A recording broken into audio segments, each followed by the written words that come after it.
had to work. Yeah, had a lot of paperwork to do. I tried to get my stuff done pretty soon, You work out in the basement, right? but yes. Yeah, there's a bedroom downstairs, and I use that as my office. You know, I think I was in that house years ago. Mm-hmm. A guy by the name of Jim Schreit might have lived there, but we had a youth gathering, and I think we were in that house. How long have you had it? 2008 is when we moved in. But the Brewsters, I don't know if you know the Brewsters. No, I think it would be. They used to live in that house. Before the Brewsters. But I'm not sure who lived there before them. I'll bet you that was the house, because we had a youth group, and we went into the basement door, and and you got a basement door, and I've noticed there's no other house on that street that has a door going into the basement, so it would have to be that house. Yeah. So, you ever walk over to Crystal's and eat? I should. Well, I haven't been eating much at Crystal's lately, but. But if you did, would you walk over? I mean, we you're walk not far. a lot of places. We walk down the Greenway. We walk over to Baskin Robbins. Yeah, it's close to a lot of things. What would it take you, 5 minutes to get to Baskin Robbins? Probably 5 to 10 at the most. Well, that Greenway, now before they had the Greenway, you couldn't do that. No. It's all Mouse Creek. My boys, they walk to school, so it's real nice. It's a good Do location. they walk to school through the Greenway? Mm-hmm.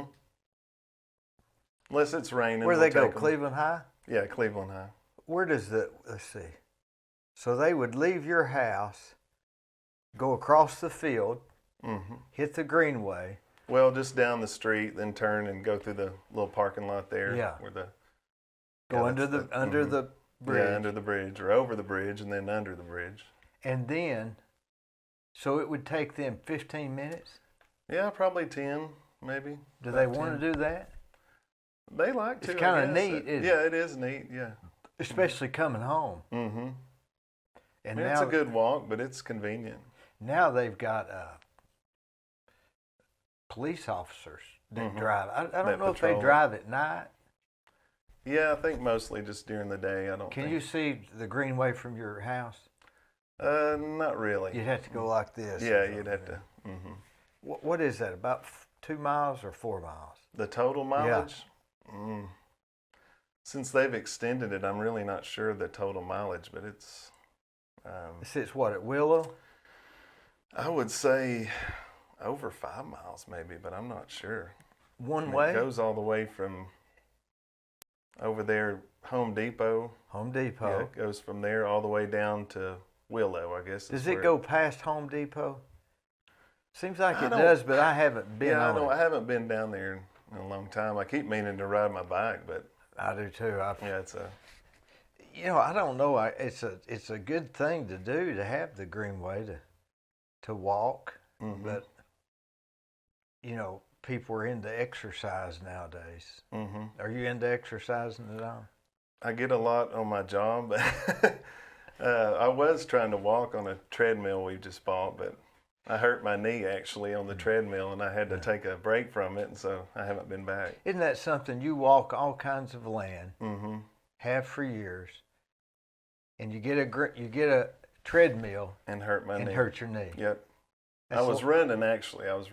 That's life, isn't it? It is. It is. But I had a previous knee injury. Not even sure what happened, to cause that injury, but it was in 2016, and I wasn't even sure what I did during that. If I think I went to the doctor. And when I went back this last time, they told me that I had, in fact, come to the same doctor for the same injury. And they had also put an injection, steroid injection in my knee, and they did the same thing this time. And it wasn't just like a miracle cure, it still hurt a few days after that, but it gradually got better, so. But I may, if I get back on the treadmill, I may just start walking. I'm afraid of that, runner's knee or whatever they call it. Yeah. So. Are you related to, who are you related to in Cleveland? Whitney, my cousins are Whitney Orr and Travis Orr. And Jana, right? Yeah, Jana's my sister, Melinda. Are y'all from Cleveland? Yeah. We grew up on Freewell Road, yeah. Born and raised in Cleveland. Whereabouts on Freewell? Where Lilac tees into Freewell Road in the Hopewell area. Yeah. You just go straight across the street, and that's our house. It's Boy, got a field behind it. Did you go to Hopewell? Mm-hmm. Yeah, I used to walk to school as well. Till I got And then Bradley went to Jr. Bradley, I guess? Bradley Jr. Mm-hmm. Yeah. You've got the absolute dream job. I mean, if people say, well, an appraiser is a good, he gets out and he's got to go. And I'm thinking, and then some people will say, well, a forest, everybody wants to go to school to be a forest ranger. Mm-hmm. And I, when everybody says that, I think, man, you don't know what David Myers does. Yeah, I'm very fortunate to do what I do. I really love doing what I do. That's what drives me to work as hard as I do. Is I just really, truly enjoy my job. Did you wake up one day, or would you say you're a soil scientist? Is that what soil you call scientist. Mm-hmm. Soil scientist. Mm-hmm. So how did you become a soil scientist? Well, I mean, who got says the you're degree. who says you're a soil well, scientist? you got to get the degree first, and then you got to a degree in what? soil science. I mean, it doesn't always have to be that specific degree, but you can have like a biology degree, for example. But there's certain core classes that they require that you have in order to get into the field, to become a licensed consultant in Tennessee like I am. So like soil chemistry, soil fertility, I took all those classes. And So you went to school to be a biologist? well, I was a soil science. I went to the University of Tennessee School of Agriculture in Knoxville, and they have a soil science program. And See, for somebody that hadn't been to college, I can't understand what that means. So you went to, you said, did you know you were going to be a soil scientist? no, not really. I mean, it's one of those deals, I just had to pick a degree, and it sounded interesting, and then I just ran with it. But, once I got in, I didn't really fit the mold of the, typical person probably that goes into this field. Well, how could you say that? Because you I don't got know a the lot, typical. well, there's a lot of. There's no no typical. There is typical. no typical mold, but I mean, I'm just saying that there was a lot of people with backgrounds in farming and, that come from rural Tennessee.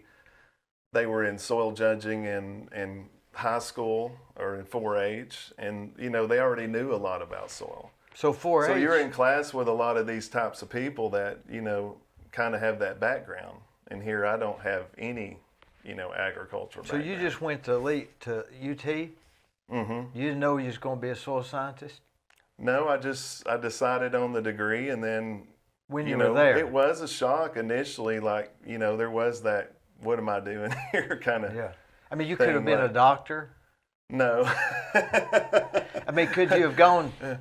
Well, I mean, doctor in the sense of like a doctorate in soil No, science. but when you went to college, did you say, I'm going to be I don't know what I'm going to be? Well, I wanted to do something scientific, but I don't think in engineering, I don't think I was good enough in math to be an engineer in school. So, it just seemed like the right fit. It's something like forestry or soil science seemed like the right fit for me at the time.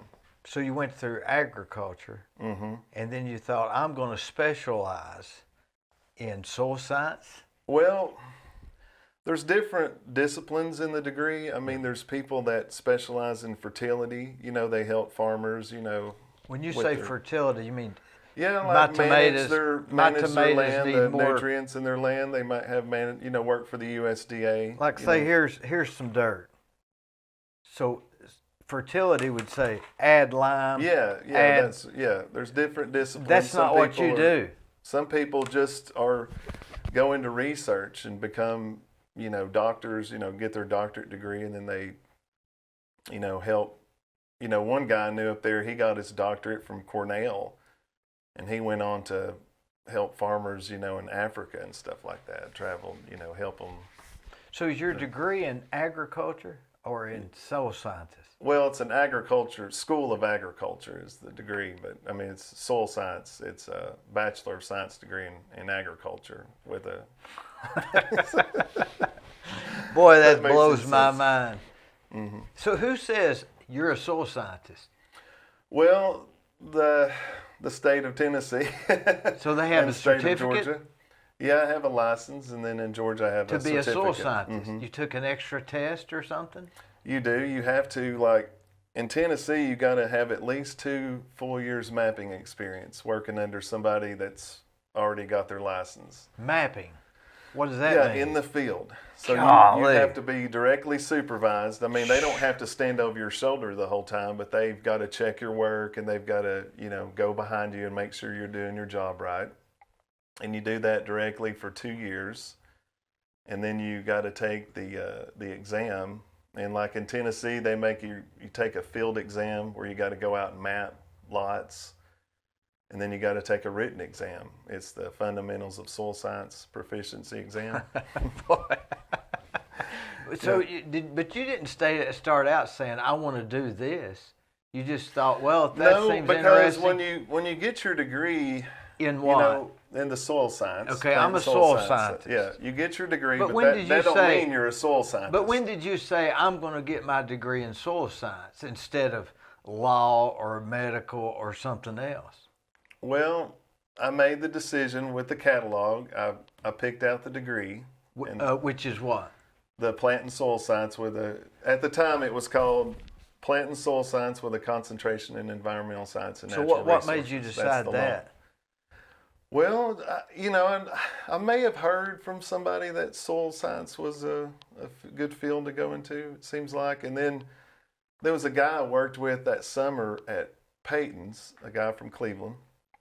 I was doing a summer job at Peyton Southeastern, and he was going to the University of Georgia, and he was getting a degree in environmental science, which environmental science ain't necessarily soil science. I mean, environmental science is, just environmental science. I've hired environmental soil scientists for wetlands and stuff.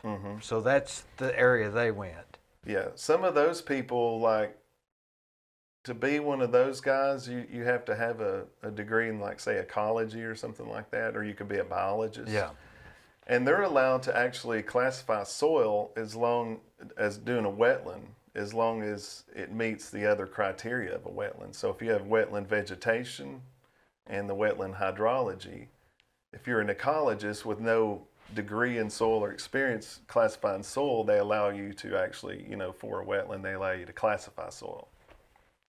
Like, say it's got this percentage of this, and they being the state of Tennessee or the or state the Corps of Engineers is who oversees those guys. Yeah, they oversee the state. And TDEC, I guess, may be involved with it some too.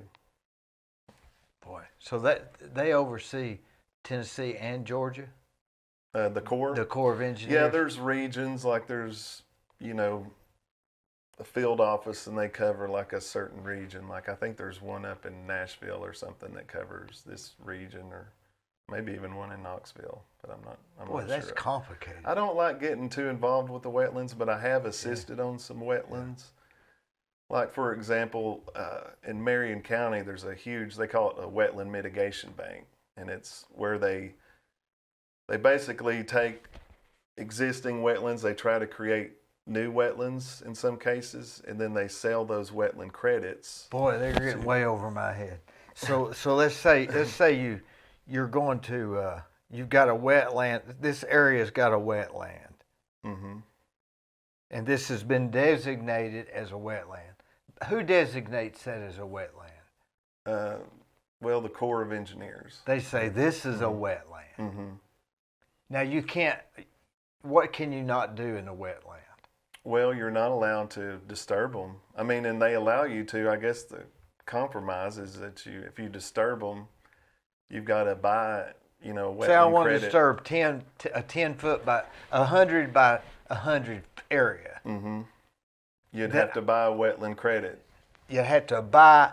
I'd have to pay somebody to fill this one. Probably $25,000 or $35,000 an acre. Golly! So they're basically taking land that was useless before, and they're making money off of it, like you would be a development or something, I guess. So they're saying you can't fill this or disturb it because you may kill the wetland. You may disturb the wildlife. And there's some. But you can. But if you'll pay us money, then we won't disturb it over here, so you're not disturbing that, Mm-hmm. but you're disturbing. It's like a energy credits or something, I guess, right? Yeah, similar. Mm-hmm. So if you had a large piece of property that was all wetlands, you could say, this property is not worth anything. Mm-hmm. And you'd say, well, yeah, it is, because I'm going to sell it as credits. Yeah. So that property could be valuable. Yeah, yes, I think so. Yeah, I'm not. And then I worked on one in Georgia. That's the last one I worked for. It was in Dalton. It was for this, what they call Core Blue Ecology out of Atlanta. They had me do the wetland, and the reason why I had to come in, and the reason why I had to come in Marion County, was because in Marion, for example, there was a lot of existing wetlands. Like it was a soybean field, mostly soybean fields that they had drained, artificially drained to allow the water to flow out, when it flooded. And so in these existing wetlands that are obviously wetlands and they have the vegetation and the hydrology, they let their own in-house engineers, or their ecologists that work for the engineering firm in Chattanooga, they went and delineated a lot of the wetlands. But then there was a lot of the soybean field that wasn't necessarily wetlands that they wanted to convert to wetlands. So they fill in the ditches, they try to hold the water in, when it floods as long as they can.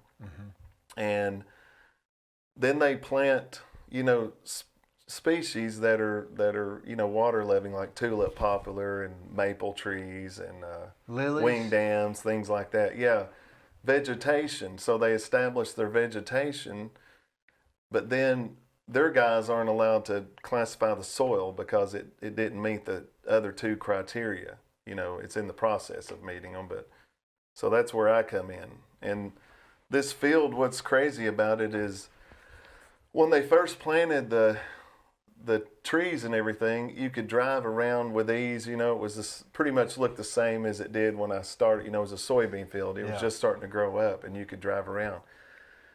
But I'm supposed to go back for 7 years and check these data points. There's 21 data points scattered about this whole farm.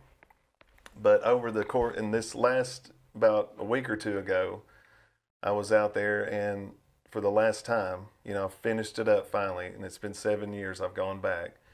But now the vegetation is so grown up, and there's no trails going to, I can't believe they didn't maintain trails going to the data points. So you're just having to mow over these trees. I mean, you're not killing them, you're knocking some of them down, but we're back there in a little, side by side, driving to these data points, just... It's a normal day in America, and everybody's driving to this job and driving to this job and going to this factory and going to that factory, and while they're doing that, you're driving to Marion County, which is Jasper and to the right. Yeah, it's right. And you get there, and you're gonna get a two-wheeler, or do you just? Well, the guy that actually did the wetland, he's from Macon, Georgia, and he has like 3 side-by-sides at the farm. What's a side-by-side? Those Kubota, those like Polaris Rangers, like the four-wheeler, the little 4x4s that 2 people can sit in, and I call them side-by-sides, I guess, but four-wheeler. Yeah, it's kind of like that, but he has 2 Kubotas and a Polaris Ranger. Well, we took of the 2 Kubotas, we took the nicer one, but we ended up getting it stuck back there. We were 2 miles from the barn. But I mean, everybody else is getting ready to fight the battle, and you're driving to Marion. Yeah, it's a different. I mean, it's a whole different. It's a truly. I mean, you want environmental work. You've got environmental work. That's what it is. It's just that's what I signed up for, and that's what I got. So you would get there at what time? 8 o'clock in the morning? 9? Well, that's such a long drive. I think a 9:30 range. Hopefully, I try to pick up my guy about. I pick him up around 7:45, or he's got to take his daughter to school and stuff. So you can be flexible.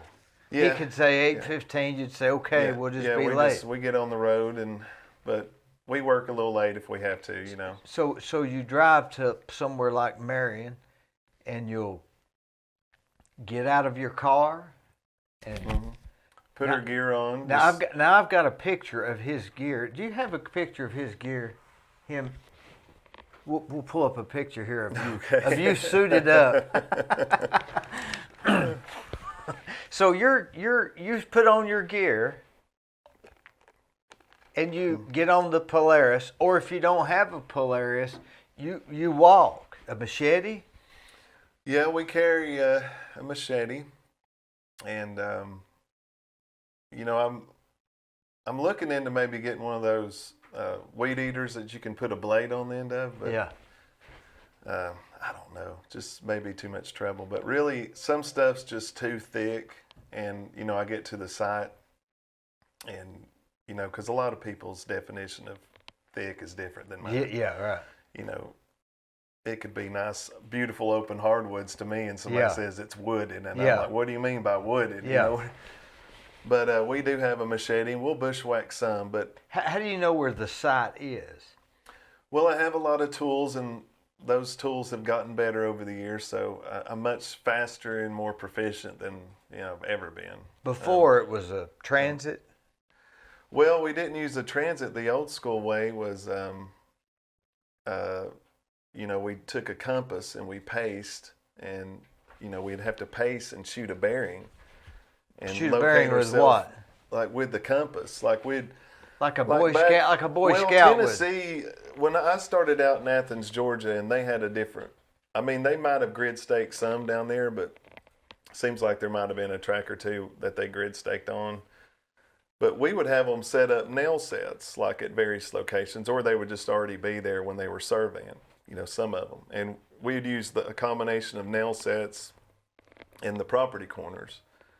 And so when you get on a nail set and you have it on your map, well, you can get a point there if you want to. You take a sample there, so that's a known location. And then you kind of just start going off of that point and triangulating. So if you pace 100 and you get another sample, then you shoot a bearing back, and then you make a little mark on your map, 100 feet from your known point. And then if you pace 100 feet this way, then you can shoot back at your known point and just see if you're right about your distance and everything. So it was a huge pain to do it that way. It was, and that was a really tough way to do it. And it sounds like it's not an exact science for the science. In other words, I think the most important thing in what we do is knowing where you are on the property. That's the most important thing. And it doesn't matter if you're here or 20 feet I'm over. Sure, there were times, and unfortunately, back when I first started mapping, I would spend long time. Like if I when you say mapping, what do you mean? Well, soil mapping, going out and making a map of the soil. So you mean like a map? What? Explain that.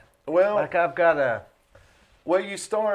soil map right there on the wall. Yeah. So you just you did that. Yeah. So how do you? Well, you just start anywhere. You just you're trying to make a map of the soil. So when you're doing like a subdivision, not a map for of the example, roads, a map of the soil. Yeah, just the soil. And features.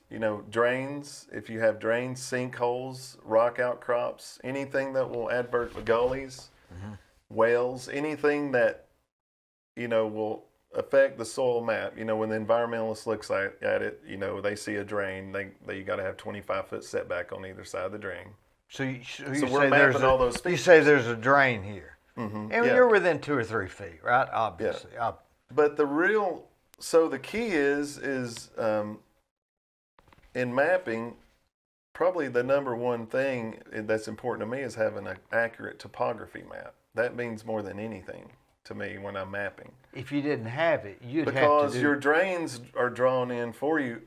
But the key is, and I say accurate topo, because I've gotten plenty of topos that you can just throw them in the garbage. That somebody's put a topo, they've taken off the internet, a USGS, and then they dress it up, and then they put it on the plat just so they'll have a topo on there. But in some cases, I wonder if it's even overlaid right, like if it's even, the drains where it's supposed to be and everything like that. Now, a regular GPS topo is supposed to be within 2 or 3 feet. Yeah, it's supposed to be accurate. And a lot of surveyors run field run topos, and those are always really good. Here's your photos. Yeah. See, there's you. So explain that. Now, see, you got hats for the sun, Yeah, right? Obviously, and then you've got the vest. What's the vest for? Well, I know the vest looks dorky, and a lot of people like to make fun of me. They're like, "Oh, you look like you're going fishing or you're on a safari," but I used to not wear a vest, and I would put my compass, and I have a clinometer that I shoot slopes with. What's a kilometer? Kilometer reads slopes. So like, rise over run. Like if you have 100 feet, and if it's a 30% slope, then that means that in 100 feet it drops 30 feet. If you go out. So what's the kilometer? The clinometer, it shoots angles, but it also Is shoots it like slope, which slope percent. Like I said, a rise over run, if you go 100 feet out, and like if it's a 15% slope, you take a piece of land and you go 100 feet out, it's going to drop 15 feet in that 100 feet. From this elevation to this elevation. But how was a kilometer like a Yeah, binocular? what it is the key is you hold it over one of your eyes and you keep the other eye open, and it's whatever you're shooting at has Why you to keep be the other eye open? so you can see whatever you're shooting at eye level. Because this eye's looking through the clinometer, and you see this little dial in there that tells you the slope. And so with this other eye, you're shooting at something that's eye level. So if I don't have anybody with me, a lot of times I'll take our hand auger we use to dig the holes, and I'll stick it in the hole and kind of have the handles at eye level. Then I'll walk up the hill and I'll shoot at the handles. Or my guy, I know he's about the same height as me, and I'll just shoot at his eyes. But that's important because slope, when you do a map, you're breaking it up in the soil types and the slope percentages. Like it kind of tells the environmentalist, hey, this is flat, this is 2 to 5%. Or when you get into 5 to 15%, it's kind of a moderate slope. Now you get into 15 to 30, a little steeper. And when they're putting in a system, when you get in steeper slopes, you have to allow a little more room. When you say a system, a septic system, yeah. But you're a soil scientist, but you don't just map for soil maps for septic tanks. Your job is to map the soil, right? Yeah, I'm classifying it. We have what we call soil series, and they're just common names, and that's how we identify the soil. How many soil types are there? There's numerous. Just too like many 100, to count almost. Like 100? Yeah, there's just so many. And quite honestly, the Piedmont where I mapped, there was just a handful of soils we mapped over and over and over. Same like Packlet, Cecil, Rhine, and then hard labor, Helena. So what's this? Can you tell by looking at it? It almost looks like kind of some topsoil, to be honest. What is topsoil? So topsoil isn't a soil? It's just the surface layer. It's it's more granular, has more organic matter in it, and so topsoil. Yeah, it's not a. Yeah, it's just the layer with the best. It's loamy usually in texture. It's just the surface horizon. And then once you get below that, you get into what we call a B horizon, and it's got more clay accumulation. So you have to classify it. You can't just say, it's got topsoil. No, you got to say it's. You give it a classification like this is an A horizon. It's you tell the structure, the texture. If you're classifying, I don't do that when I'm out mapping all the time. It's not necessary for for septic systems. Unless I'm doing like when they do these drip emitter systems, they call it, like they're not real common, but they're starting to be for large developments. They're starting to put in for a whole community a drip system. And when they do that and we map the soil, we have to dig backhoe pits, and then I have to get in the pit and classify the soil, accurately, make a profile description. Is it all the same generally? It changes. It just depends on the soil type we're in. So what it is when that goes to Nashville, they take those descriptions and they say, okay, I'm going to give this loading rate. And they have a chart which says if you have silty clay with this structure and this texture, then it's this loading rate, and it's just a chart that gives them the different loading rates. The loading rate is basically telling you how much you can load that land, like gallons per day per square foot. So if you have a field that's clay, you're going to have to load less gallons per day per square foot. So it'd be like a 0.5 or 0.05 or something like that. But then if you have a nice loamy soil, then you're going to be able to load it more. So there would be more like a 0.3 gallons per day per square foot. So they take that, when I do that soil map and those descriptions, they give it, Nashville's the one that decides on these community systems, what the loading rate's going to be. Boy, that's over my head. It's not too bad. But So so on a normal day, you're going to Marion County on this particular. So you did that for we got off 7 on that years. Tangent. That's not my everyday. We got on wetlands, but that's. But you signed up for that for 7 years. Yeah, I mean, at the time I didn't really understand it. I didn't understand you had to do it for 7 years. So in 2012, you signed up. You said, "I'll do this." More or less. I mean, it didn't seem so bad at the time, and I do enjoy going back. And I kind of thought this last time, I'm going to miss this place because it's spectacular. The scenery, the Sequatchie Valley. Yeah, I mean, beautiful. it's a beautiful place. So we're just sitting there with this backdrop of the mountain, the Cumberland Mountains there, the rock escarpments. It's a beautiful place. So you were to do what there? At the Marion County job? Yeah, at that job. Well, what it is like my job there was to classify the soil to see the process is they were trying to convert these soils to wetlands, to hydric soils. And they done some mitigation stuff to the site to make it where water would hopefully stand longer when it floods, because it floods a lot, this place does. And so they're trying to hold the water in longer to make it and to create hydric soils. So over the course of these 7 years, I'm seeing if these soils are changing. Each year, is it the same or is it changing? Is what changing? Is it changing from what it was before to more of a hydric soil? How do you know? Well, we know by when we're determining if a soil is wet, like if it's got a water table, we call it redoxamorphic features, and it's basically where the iron is become reduced in the soil, and you'll see these what we call gray models, and then you'll also see manganese concentrations. So what we do is we dig a hole, and it's a process. We get to a data point, we dig a hole in the ground. How do you know where that data point is? I'm using my GPS, thank goodness. Because it would be a nightmare trying to find these. So I have waypoints on my GPS, and I target the specific points, because when you're driving back to them, the vegetation's just overwhelming. And how often would you go to this site? How often? Once a month or once every year? No, just once a year for 7 years. Mm-hmm.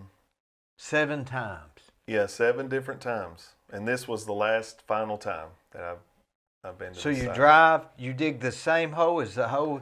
It's a different hole, and I've actually worried a little bit that we might accidentally dig in the same spot that we did before, which is not good because the soil's now mixed up. It's not going to give you a good, yes. But the odds of that would be slim. Yeah, right. Yeah, you just try to, sometimes you can see a little indention in the ground where we put the soil back, so we can kind of tell, hey, we dug here. But so you're going back to these places, like on this particular job, you're going back once a year, and so that sort of thing to me would take all day. That's one day. Well, it took 2 days actually. We can do about 10 points a day. Oh, how many points are there at this place? 21. 21. Yeah, so we get there one day, we knock 10 of them out. And so so back again to the average guy is getting ready, going to work. He's punching a clock. He's waiting till 12, and he's going to go to the gondolier and eat. and he's going to get off at 5 and he's going to head home. Mm-hmm. But you are darning your vest, driving to Marion County, Mm-hmm.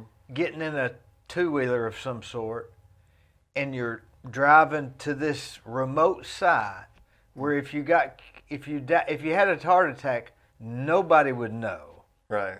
Yeah.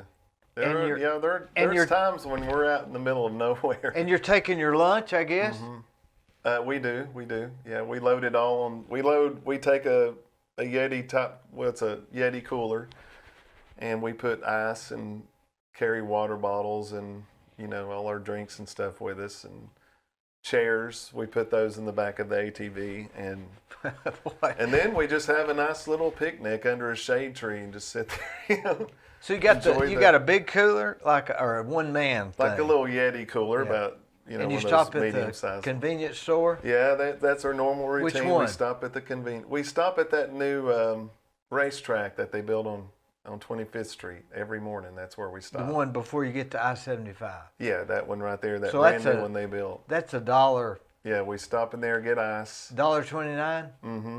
And I try to bring my own water. Like I have some Nalgene bottles, and I fill them at the house with some, filtered water. Cleveland Utilities water. More or less. Yeah, it's good stuff. In fact, it tastes probably better than a lot of the bottled stuff does. So then you pack your. What time is this? 8 o'clock. Well, I'm up usually. I try to get out the door about between 7:30 and 8. I mean, it's usually closer to 8, but I'm up about 5:30 or 6, sometimes. And 5. you don't have to worry about what your hair looks like, what you're wearing, what your shoes look like. It makes no difference. On some sites it does. And I mean, I meet a lot of clients, so I want to look, professional and, want to look clean. But I mean, it's not like they're hiring an attorney or a banker. Yeah, you don't need a tie or nothing like Yeah, that. I mean, yeah. So then It would be odd to show up as a soul scientist with a tie on. They probably think you weren't a Might try soil to scientist. do that sometimes. See what So happens. you pack the cooler. Now, if it's in the dead of winter and it's 36 degrees that day, you still get We're ice? still out doing it. No, well, ice, not always. Sometimes we just, it'll be cold anyway from just sitting in my truck overnight. Do you get gas no matter what? Every morning? Yeah. Almost. I mean, I spend a lot in I mean, gas. are you the type that you're going to stop there, you're going to get ice, and you're going to fill up anyway? Sometimes or do you wait I do. every other day? Sometimes if I got a half a tank, I might go ahead and fill up. I like the routine. Yeah, well, just knowing I have a full tank and going to these sites. Yeah. Because I've been known to almost overlook that, so I try to keep it full. So then, do you get coffee there? No, I usually make my coffee at home. I have one of those Keurigs, and I make Starbucks, and I like the Starbucks coffee. I do too. Does it taste the same? The I Keurig? don't think the Keurig. Yeah. I think it's great. I mean, if I stop at Starbucks. Oh, as a Starbucks coffee. Yeah. In other words, I don't think so, because I think what makes theirs is they're using really fresh beans, and they're probably grinding them right there on the spot, and theirs is super fresh. I think that's what makes the difference, and probably the way they, brew it too. There's Their something method. different that a Keurig just can't quite get. But what I like about the Keurig is, I've bought the little pouches of coffee, and you pour it in your little jar, but it gets about halfway down, and you notice the coffee starts getting drier. You mean a coffee can? Yeah, the coffee, you can tell it gets drier by Yeah. the time you get to the bottom, and it's just not got that full flavor like it does when you first put it in. But you won't stop at Starbucks. You'll make it at your house. Yeah, I will. I mean, sometimes I do, and the other morning, it took me like an hour just to get a cup of coffee because I ran out of coffee. I forgot to get some, or had my wife order it when she got the groceries. And so I had to pick up my truck at Don Ledford. And so as we're trying to get out the door, I go to Don Ledford, we get the truck, and we have to switch out. I was driving my dad's old truck, and I had to switch our gear to my dad's old truck. Actually, I meant go get the stuff out of my truck. It was being worked on. And so I thought, well, I'll just stop by and Bojangles and get a biscuit. And then I'll go by the Jittery Joe's and get a cup of coffee. Why not get a coffee at? Is it pretty good? But they don't have the coffee shop open anymore. So I was like, you mean Jittery Joe's? Yeah, at the Cherokee Farm. I was like, dang, because I know Jittery Joe's because I used to live in Athens, Georgia, and that's where that place started, I believe. I think so, yeah. Yeah. So I'm like, well, I'll go to Starbucks instead. And so I go over there, I hit Peerless, drive down to the one over, on Paul Huff. And the line's The plumb out. line, of course, is backed all the way out into the little side road there. Yeah. And I'm like, there's no way I've got to get on the road, because we had to drive to Signal Mountain. And it's raining this morning. It's just a horrible morning. And you hadn't had coffee. Hadn't had my coffee. It's raining. So I'm like, okay, I'll go. I'd heard Hardee's has good coffee now. So I'm like, okay, I'll go to the Hardee's on Paul Huff, and then I'll hit the interstate. Yeah. We'll go by that Hardee's, and it's backed all the way out to almost the road. Golly. So I'm like, this is ridiculous. I can't get a cup of coffee. So we hit the interstate. I'm like, well, I'm going to get off at the Pilot here. Decide to go through the McDonald's. I order a large coffee. And she hands it to me, and it's got the lids that they use on the drink cups with a straw. She hands me a straw. Now, how in the world are you supposed to drink coffee with a straw? Yeah. And so I'm just laughing like, can this morning get any crazier trying to get... So I have to go into the Pilot, and then I got one of their cups and lids, and I went up to the guy and I said, hey, what do I need to pay you for this cup and lid? Whatever it costs. So you're getting and he said, just take it. And I'm like, so you're getting a cup for your coffee from... It was just a bad morning. And then my dad's truck, it's a 97 model Chevy, and it's raining, and the windshield wipers I don't think have been replaced in probably 15 years or so. It's just like, all the way to Chattanooga, just. Now, where are you heading for this? I had to go up to Signal Mountain, this place called Grandview. So, and then what got even crazier that morning was the roads were wet, and we're going up this road called Roberts Mill Road. Mm-hmm. The middle of nowhere? No, it's going up it's the back way to Signal Mountain. You go through Hickson, and then there's a place called Falling Water. You cross where 27 is right there. It goes towards Dayton. You go under that bridge, and then you start going up this mountain right here. It goes up on Signal Mountain. Well, it's a really steep, curvy road. It's very steep. So there's the first curve. It's real steep and sharp, and my dad's truck, the tires spin on it. It's got good tires, so I'm like, turn. And I knew it was going to do it, but I didn't know how bad. And it's just like spinning so much, smoke's coming out of the back, And so I had to creep up the mountain because I'm not kidding you, I'd almost fishtail. You can't figure that in the job. No, and I would almost fishtail, so I had to take that. But that thing, because my truck is like a Cadillac compared, that I like that truck, but you're sitting up like this up against the steering wheel. You can't push the seat back because it's a single cab. And mine, I can pull the seat all the way back, and it's just more luxury, So. And all of this on top of not having your coffee. Well, I had the coffee at that point, but it's just always, we drive a lot, so you're just dealing with traffic all the time. It's just a nightmare. You never know when you're going to get into traffic. And actually, one of the reasons why I had taken my truck in is there was a recall on the brakes.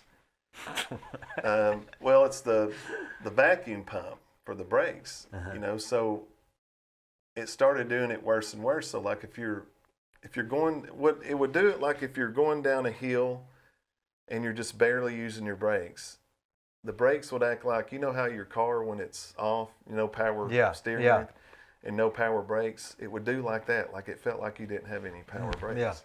And you were pushing them in, they would eventually stop, but you had to push hard and it just was very uncomfortable.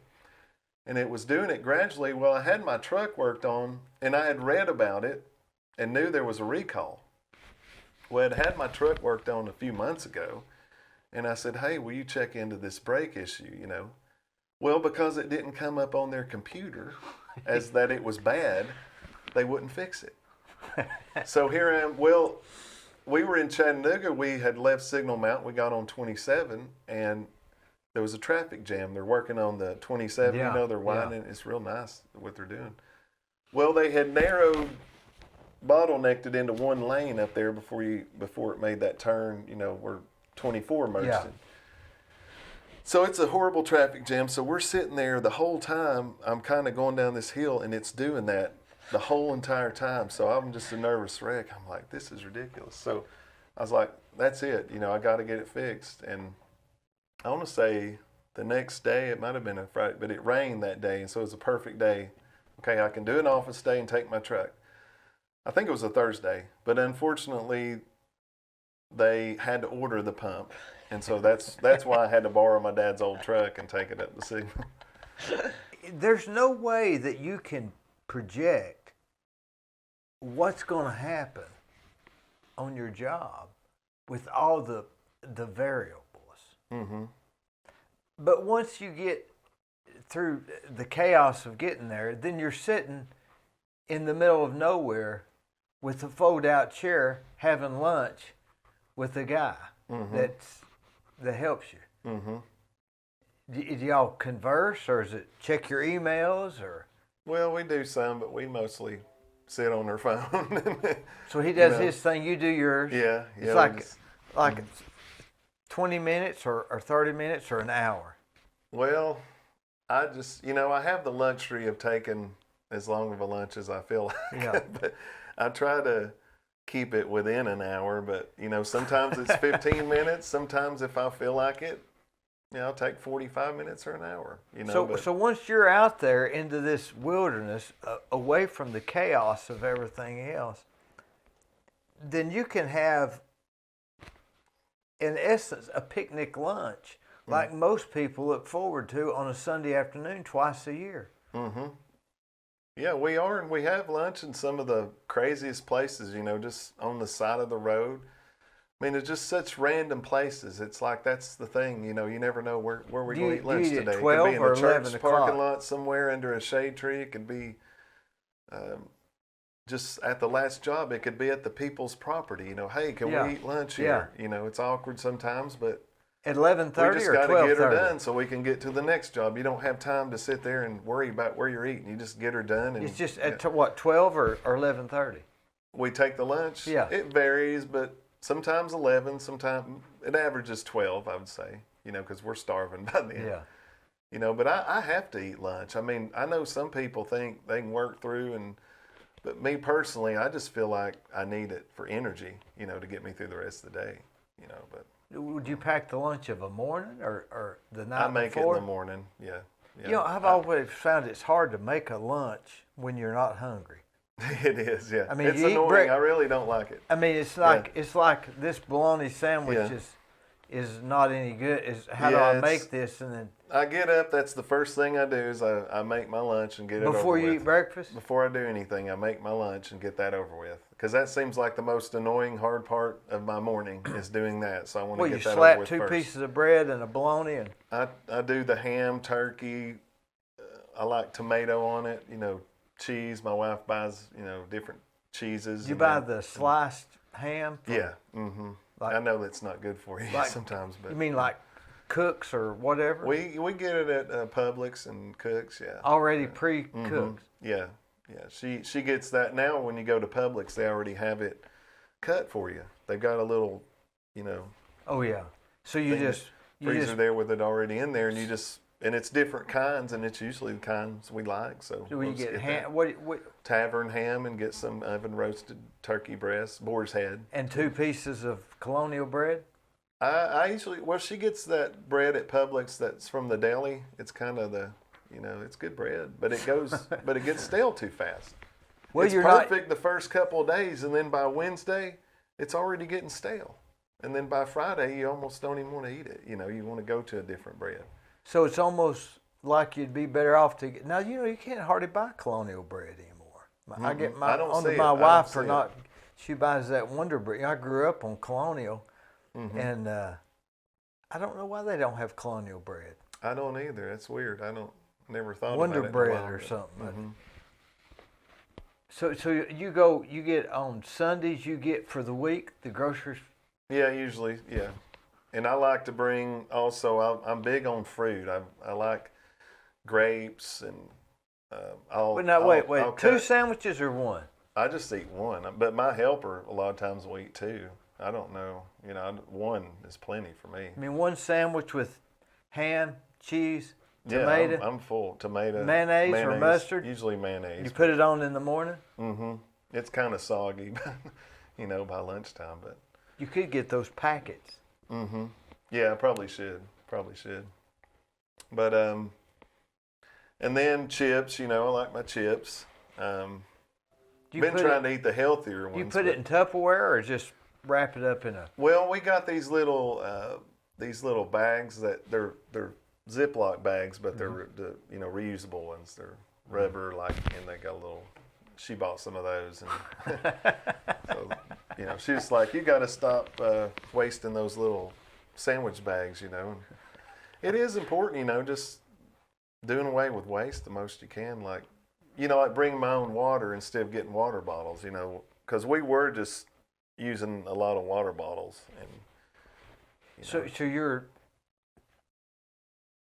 you would think that a soil scientist would be into climate change. Conscientious. Yeah, of that. is that?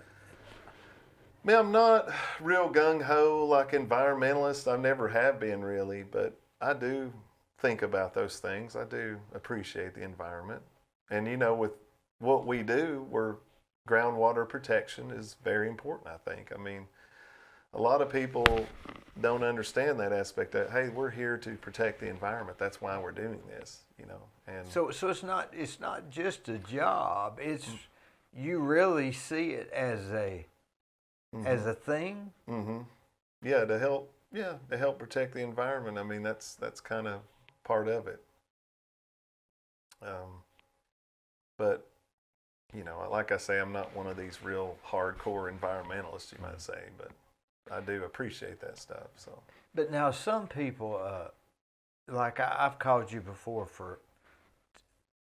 to have like a 40 acres soil mapped, and so you go out and you map it. You say this area is this type, and this area is this type, and this area is that type, and then I have to take that and you draw it, and I overlay it on a surveyor's survey, and I turn it in for approval. Mm-hmm.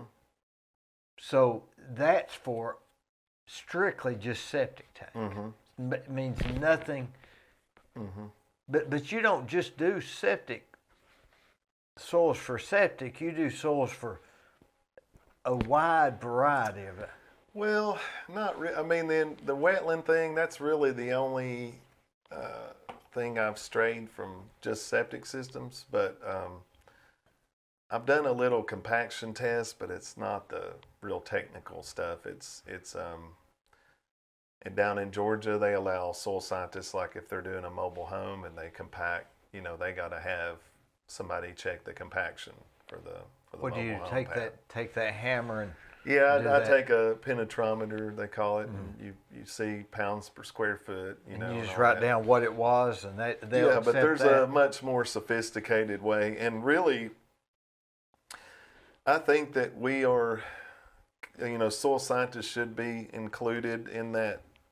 Be able to do those types of compaction studies that engineers do, just because that's our field. Bulk densities and things like that. We study that stuff, and that's what they do. They take samples and look at the bulk density of the soil and look at the, same kind of thing, classify the profile. They go out these geotechs, and that's fine. I mean, it's a lot of responsibility. It's a lot of liability to do that sort of thing. But thing is I stay plenty busy doing, it's what I do. So I have no desire to do soil anything. mapping. Yeah, just the soil mapping for septic. But I think if they would allow us to do it, we could get into doing maybe a wider range of things, but we're just not allowed to. We're just precluded from doing that sort of But thing. as long as and you would a a soil scientist, so you would know. I obviously would refer to you as far as whether soil is compact as well as I would anybody, because you know dirt.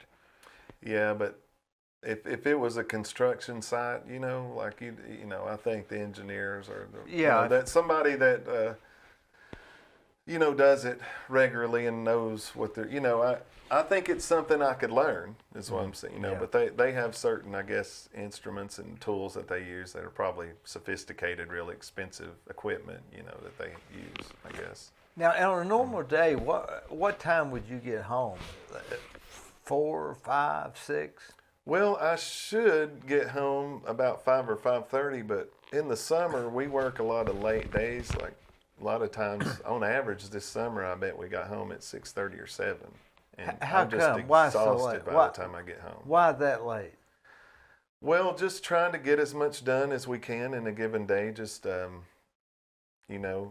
trying to do as much as I can because the demand's so high right now that any chance I get, I'm just trying to do more. In other words, the economy's real good right now as far as it you're is, concerned. and and I'm thankful for that. But there's just a lot of pressure, I think, to get to as many, because people call me and they, and they can't get anybody or they can't get anybody to answer their phone, and you take their name, and I have a hard time saying no to people. And I'm waiting on you for 2 jobs, and you've already forgot them. Yeah, I try to keep track of everybody. But anyway, so I try to get to as many people as possible. So if I can pick up one more job and, I say, well, I'll get home. Now, I used to be pretty adamant, when I first started my business, I'd make sure I was home by 5:30. I would just blow off whatever, but it's just really been the last 2 or 3 years that I've gotten where I've done these late days, It's probably when did you start?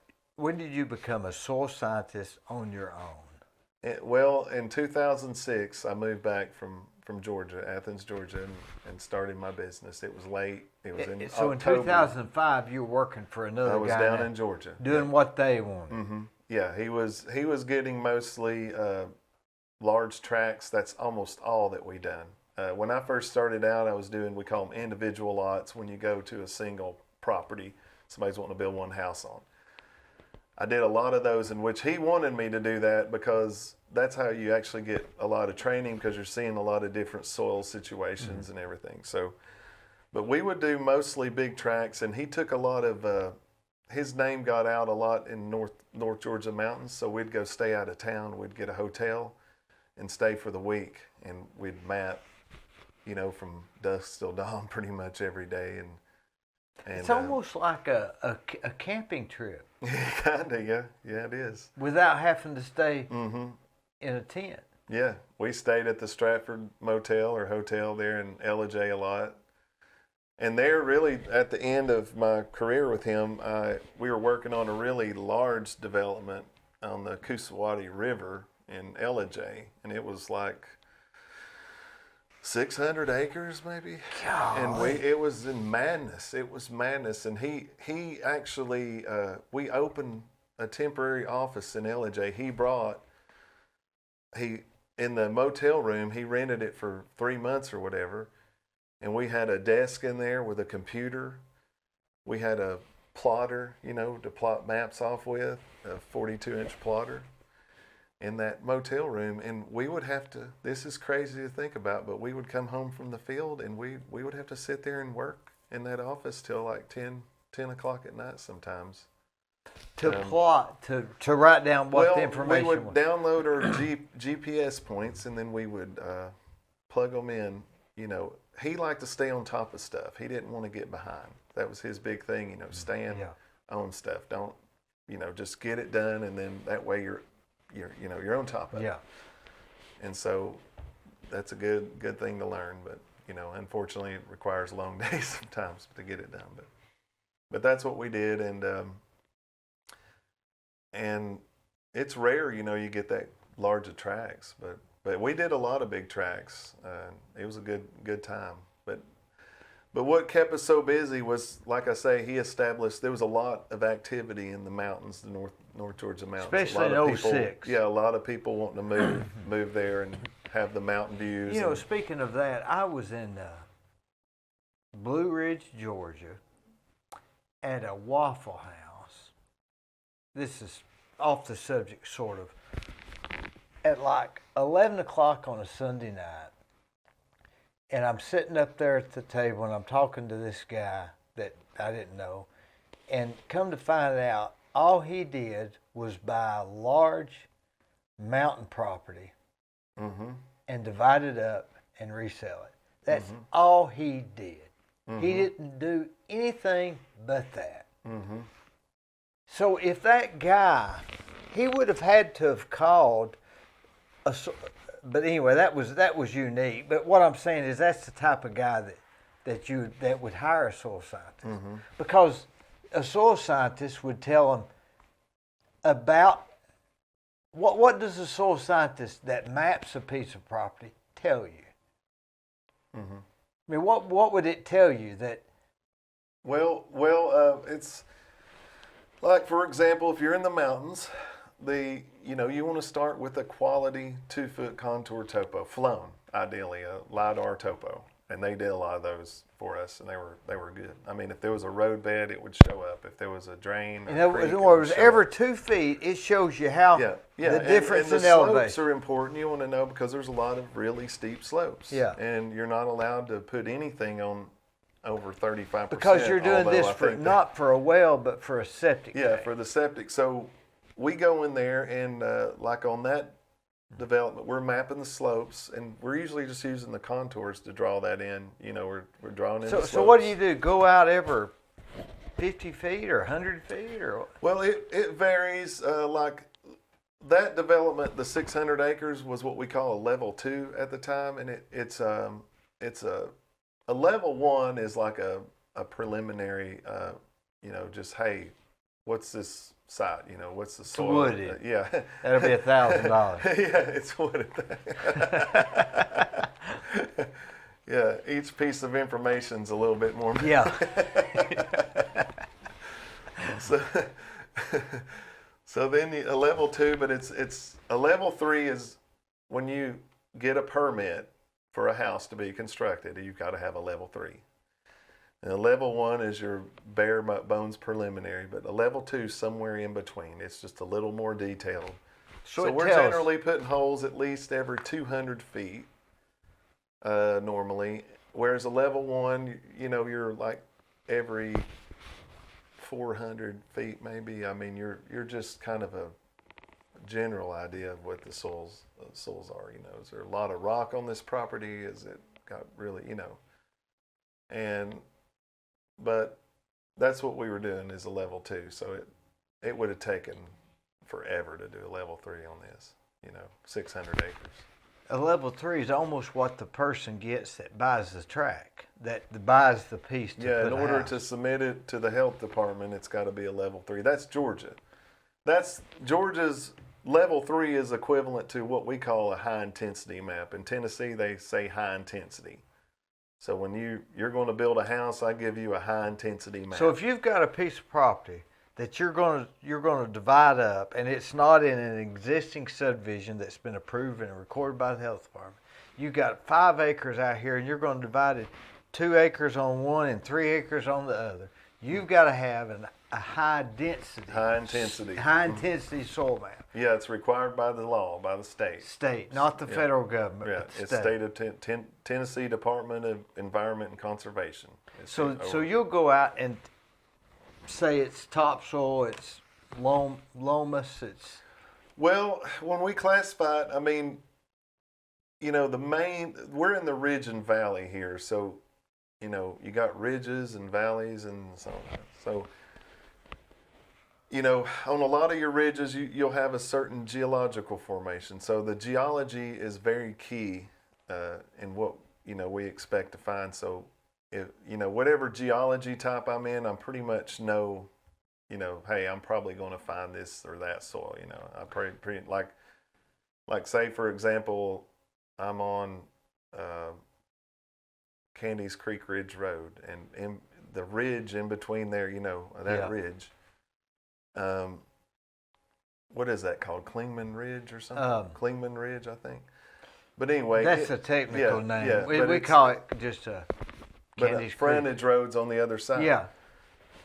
Well, that ridge is Churty limestone material, so it's going to be your Fullertons, your Bodines, your Menvales. It's typically going to be good soil. So you have to know those names. Yeah, you know those names, and you know, like a Fullerton is a Churty soil that's got a little more clay in it, and it's going to be around a 60-minute perk rate, whereas a Menvale is going to be more gravelly, looser, more loamy, sandier and such, and it's going to be more of a 45.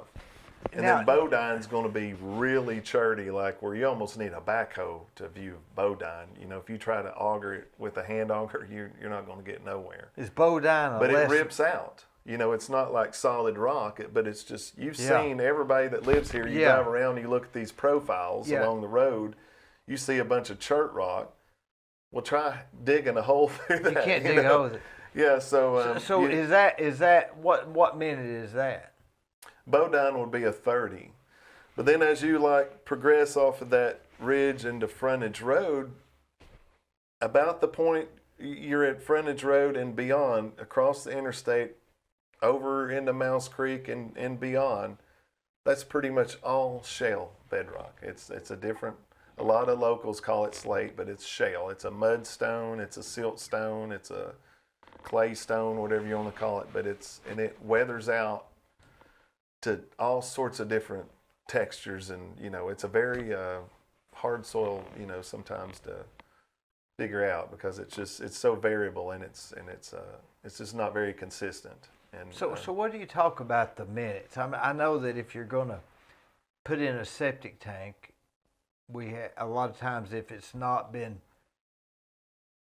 unknown property and not a recorded plat, then you have to perk it so that you know how many minutes that it takes water and to the soak difference through. And a lot of people, we've been doing soil maps in Tennessee since, they've been doing soil maps for a long time. You see soil maps dated back in the 70s and 80s. They've been doing maps. But what they do is there's certain, like a Menvale or a Fullerton, like I was talking about on Klingman Ridge or whatever, that we know that soil moves water well. We know. When you say moves water, what do you mean? It lets it we run know out? that if you pour water in a hole, it's just going to suck it right up generally. So as far as the septic tank, I live there, I'm going to go to the bathroom, flush the commode. You're not going to have any problem. It's going to haul ass. Yeah. So we know based on these, historically speaking, these types of soils, but it's still important to map it because it does change. I mean, you got some heavy Fullertons that you might rate 75 MPI, and then you got some, it's going to range in characteristics. But so, 75, we try to, I mean, it's 75. Well, it's important when you're doing a development, like if you're in that map, like if you're in the Fullerton Menvale, there's a big difference, between Menvale and Fullerton, because if Fullerton's 60 and Menvale's 45, you're going to be able to get more lots with a 45 MPI soil. You just don't need as much septic area. That's a big deal. Yeah, it means a lot. So if you're developing property. So we bore holes every 100 feet. In general, a grid? It doesn't have to be a grid per se, but it's just kind of a... Now, when you say every 100 feet, let's reverse now. If I go to your office, back to your perfect job, you have a mailbox on the front porch, and you pick it up, and you put your stuff in there. Mm-hmm.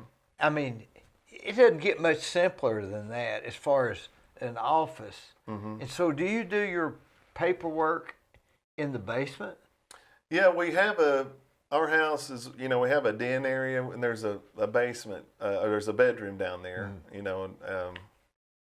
and it has a bathroom and a shower in it. I use that, and so I have an office. I have a desk, and I've got my plotter, my HP plotter I've had for years, It's a good plotter, and I bought it back in '08 or something like that. I've had to fix it a couple of times, but it still runs good. Then I got other printers I use, and What would you print? The results? well, I like to plot. Well, I like to. I enjoy like working on the computer somewhat, even though it's annoying doing it on Sunday or Saturday when you should be out running around playing. But I enjoy working on the computer in AutoCAD, and so I like to have surveyors send me an AutoCAD drawing, and sometimes I overlay the topos and stuff on there, and so. But when I do a soil map, I like to draw it in CAD, because I used to have to hand draw the maps, and I hated it, because if you make a little mistake, you got to erase it, and it's just much harder. And we would have to, back when I first started working for my former boss, we'd have a table, and when we did we'd have a light table.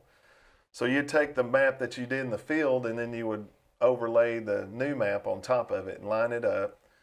And then you would take a pencil and you would just lightly trace your soil lines. And then you would go back over it with a Sharpie or something, like a darker pen, and make it dark. And then we would have to tape labels on there, and do all that. But what if you taped a bunch of labels and you said, you know what, I meant to call that, I put Fullerton on there, and I meant to call that Minvale. Yeah, it's 10 o'clock at night. Now you got to untape it, and so CAD, you can just sit there, and if you make mistakes, it's so easy to change those mistakes, and then I can plot everything directly off of my plotter.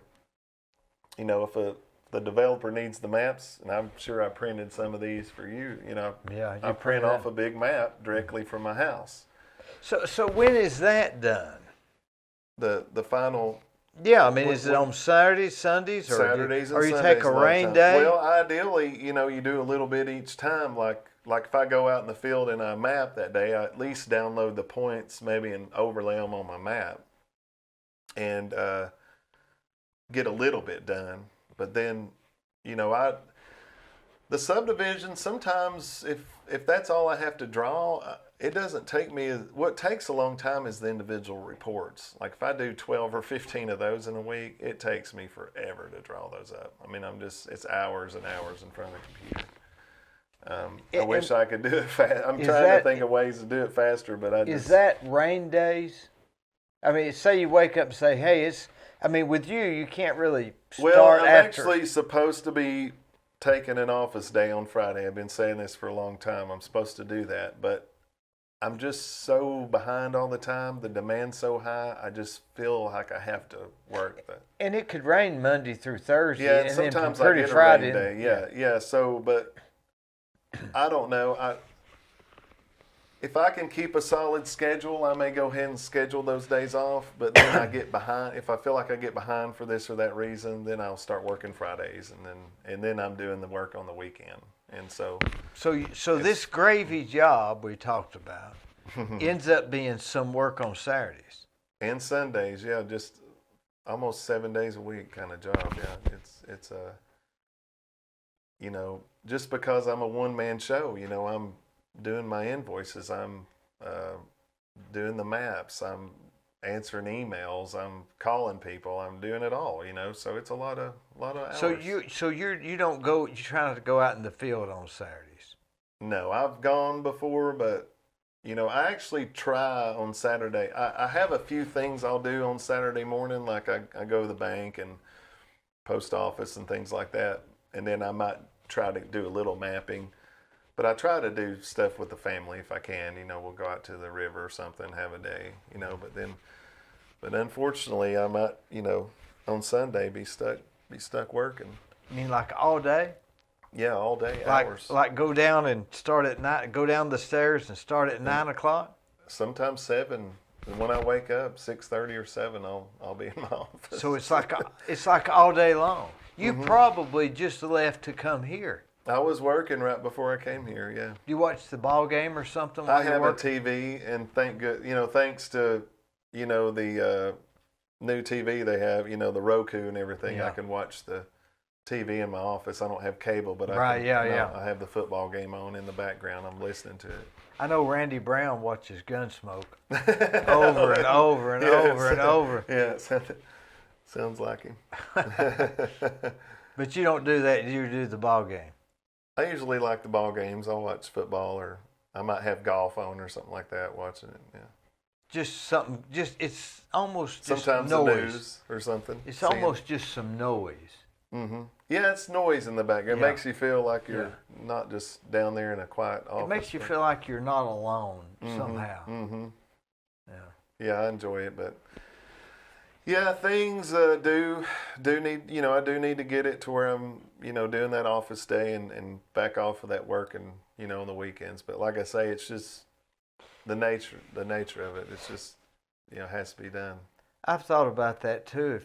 If you took on a person to do that stuff that you do on the weekends, you'd have to spend $40,000 or $50,000, and they wouldn't do it. And you'd have to build 2 more buildings.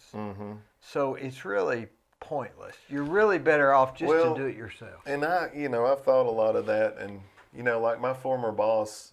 He had a guy from the high school there, Oconee County High School. He was a CAD guy or whatever in high school. He knew CAD already and had taken classes like that. And he would come in after school and do work. And we had another guy that was a computer guy. He come in, and we had guys that just would go out and GPS, run the GPS for us. And so he did, he had people helping him, but he still worked a lot of long hours and stuff. But his operation was quite a bit, like I said, being in the proximity of Atlanta that we were and all the stuff we got in the mountains at the time, he got a lot of work. I mean, he was doing a lot more production than I've ever done, in terms of doing subdivisions and everything. Right. I mean, I do a lot of subdivisions, but nothing like we were doing back then, where it's just one after the Here, David, have some of these. Okay. Those things are dangerous. Peanut butter in the I middle. don't know. They got their pretzels with peanut butter in the middle. So let me ask you this.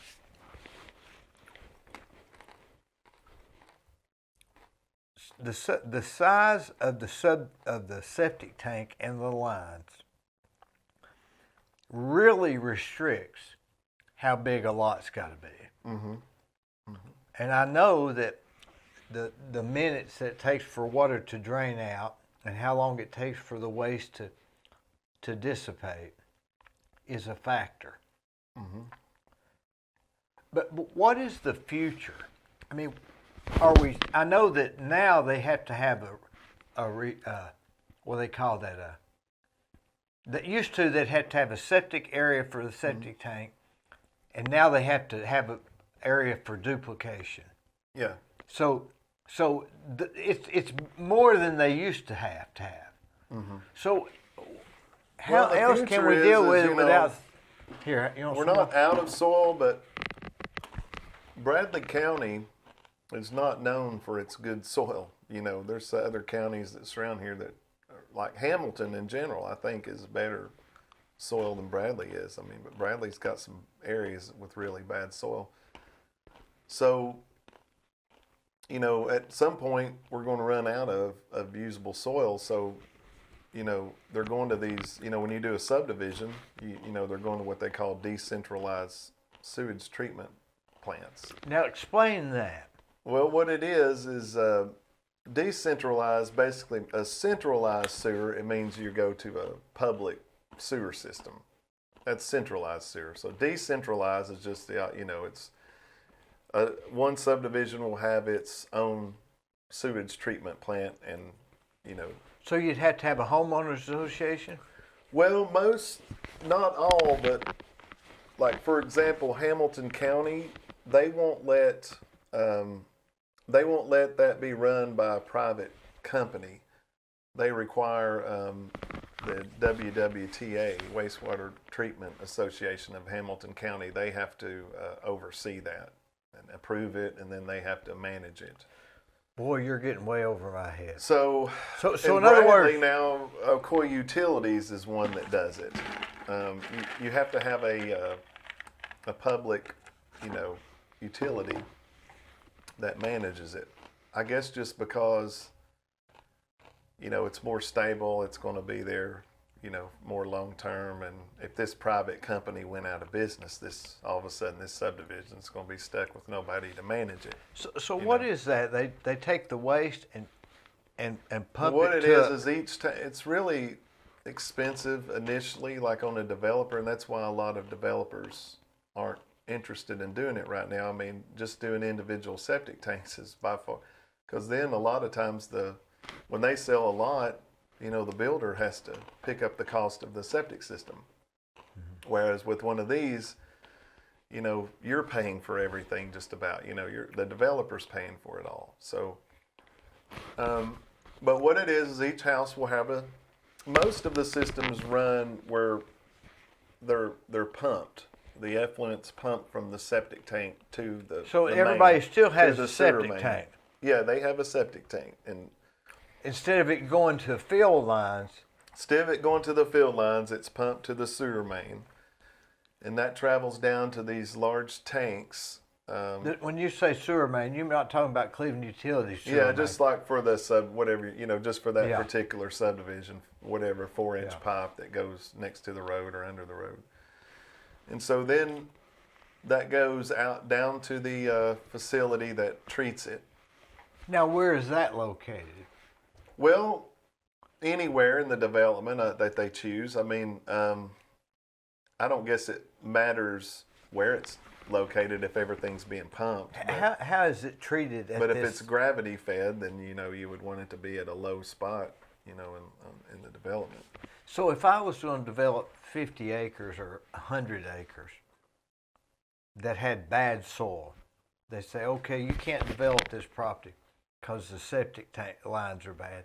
No, I can, because I can have all the waste going to each individual septic tank. We can pump it to a main line. The main line goes over to this common area. Yeah, drip field. And so does that area treat it before it puts it in that? I mean, it's the same thing as septic lines. I mean, the soil. But wouldn't it You have don't to think be? about it, but the soil is like a filtering system. It's nature's way of filtering this water coming out. There's millions of microorganisms in there that eat up this bacteria and stuff and treat it. And that's the reason why it's not ideal to have a seasonal high water table. If you're in a low area in a landscape position, lots of times it's going to be wet. Well, that water that enters into that water table, if it's not treated, it just goes right down to the creek. And now you have this untreated water getting in our creeks, in our water supply. So it's not good at all. Because there's all kinds of bad stuff in water now. I mean, they say when people take medications that there's traces of those medications in the water. Just also there's metals that come from cleaners people pour down their drain, heavy metals, things like that. So that's why you don't have septic lines in low-lying areas. I notice when they draw septic lines, Yeah, they'll always skip the drain areas because, in theory, it could get into the drain, run to the creek, and yeah, you want the soil to be well oxidized, and and put in not too deep. I think the shallower, because you got more oxygen in there, and the shallower you are in the soil, there's more oxygen, more microorganisms. So in this community system, septic system, it would run to one location and it would be filtered. And what it is the water that goes into those lines. Those big tanks that the water goes into, there's like a filter media in there, like trickle filter, if you will. And it sprays it across that, and then it goes down. Well, it actually gets this sort of bacteria or whatever that grows on there, and that treats that.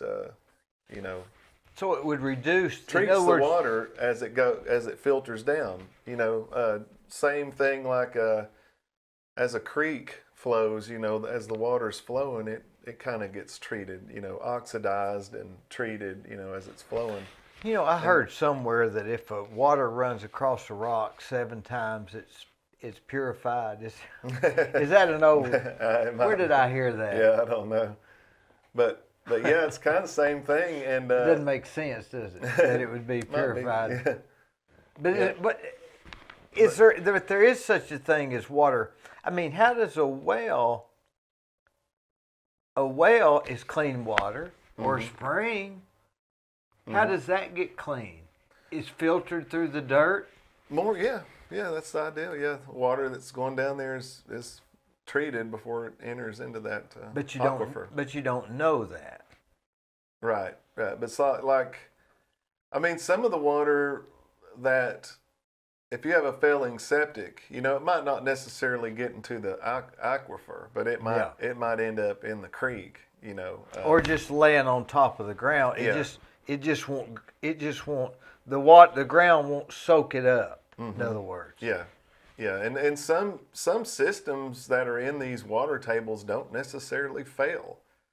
And I guess the only explanation is that the water that comes out just kind of continues flowing with the water that's flowing, the groundwater.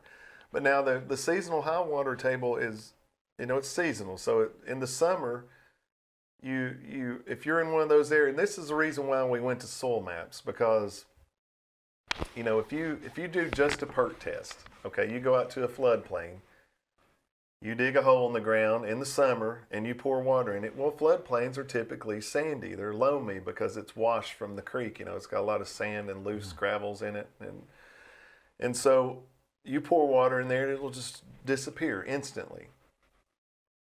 Perk's really almost too fast. But now you go back to that same spot in the winter, you dig a hole in it, it fills up with water.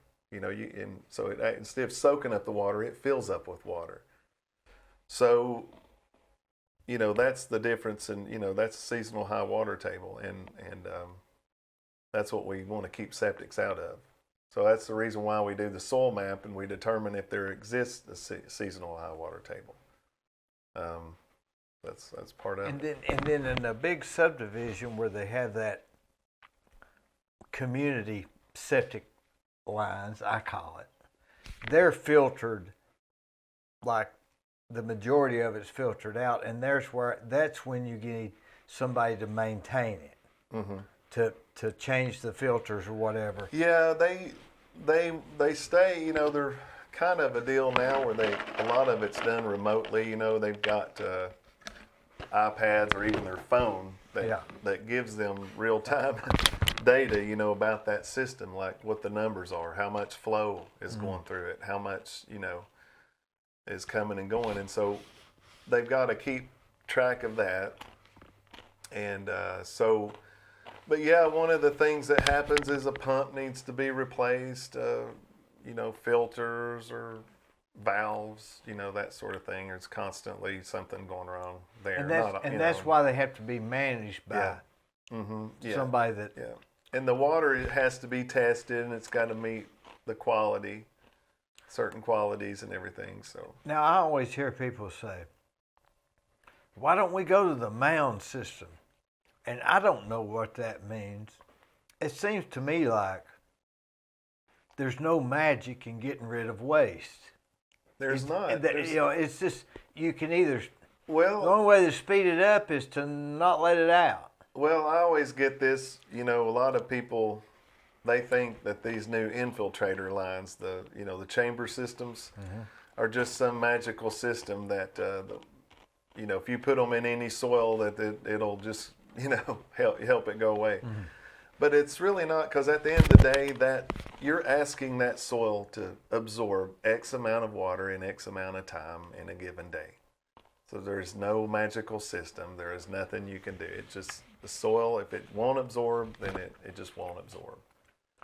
And if you want to haul it, if you say, hey, I've got a real good system where we can take it and put it in this pipe and send it to this place and clean it, that's what they call the sewer system.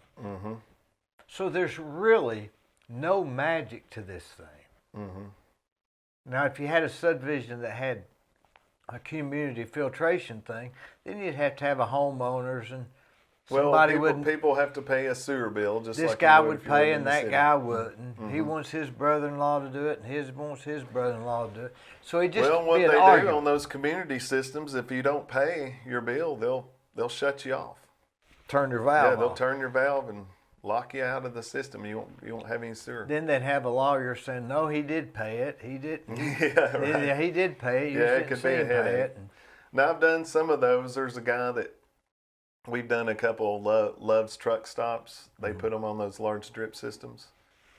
I mean, yeah, because there are a lot of places that don't have sewer, right? Yeah, we did one in McNairy County. That's where Walking Tall guys. Walking from. Tall, yeah. Yeah, but Buford, yeah, Pusser. Buford Pusser. Yeah, that we did one there in McNairy County. There was a Love's truck stop. I haven't seen it since it's been built, but we did one. They had like 70 acres there, and so that was interesting because I didn't know the soils out there, and a lot of people do not know this, but you know when you get out in West Tennessee, we call them physiogeographic regions. You know, like we're in the Ridge and Valley here, and then you got the Blue Ridge Mountains, and then the Cumberland Mountains, and then you got the Nashville Basin and Highland Rim and all that stuff. But then when you get into West Tennessee, you're in the southern coastal plain. So those soils are coastal sediment soils that used to be under a shallow sea. And Now, wait a minute. you'll see little marine fossils and stuff. You'll see little pieces of shale, Now- like marine, shells. Now wait just a minute. You're telling me that like Memphis, at one time, was underwater. Yeah, that area, because it came up like a bell shape around the Mississippi. And when you take Alabama and Georgia, it cut like the northern Alabama is ridge and valley, just like we are. And then, but you eventually in Georgia, you get into the southern coastal plain once you start, getting past Atlanta. So it was almost part of the sea. They say a shallow sea came in there, and so it's pure sand. Like sometimes you'll be digging a hole out there, and it's just nothing but sand in West Tennessee. And shells. Yeah, pieces of shell in it, just like you're on the beach digging a hole in the ground. That's what you're going to get. So from a soil scientist perspective, that's not a theory. That's true. It had to come from there. Yeah, it had to, and so, but what I was getting How many at, years ago? I don't know. I mean, who mean, knows?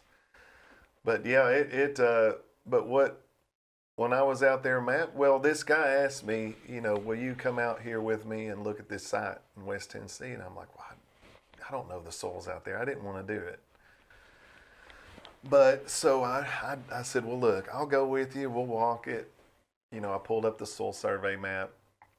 I said, if it's something I think I can handle, I'll let you know, and we'll. So we found a spot that I thought the soils were soils that I can deal with these soils. These are something similar to what I've mapped in the past, like down the Piedmont, the kind of, had same characteristics. So we picked an area and we mapped a 2-acre area, and that's where they put but it was, ideally when you're doing this job, you need to stick with your area of expertise. Like if you're a Piedmont guy, you need to work in the Piedmont.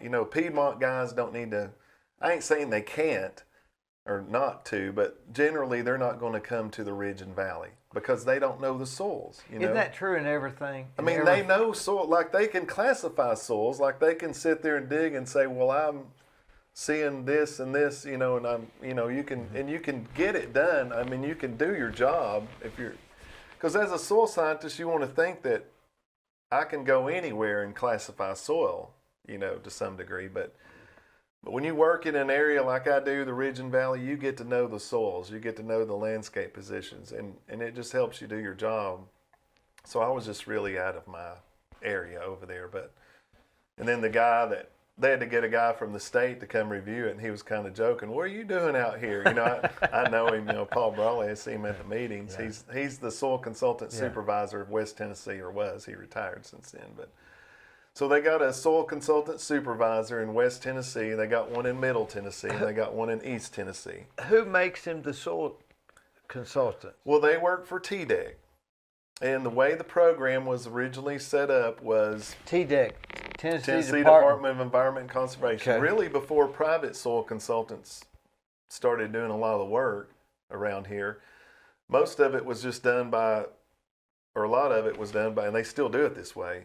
TDEC, like they have local environmentalists, and if they see a problem with the soil, they have the guy from the state come review it, or do a soil map on it. Mm-hmm.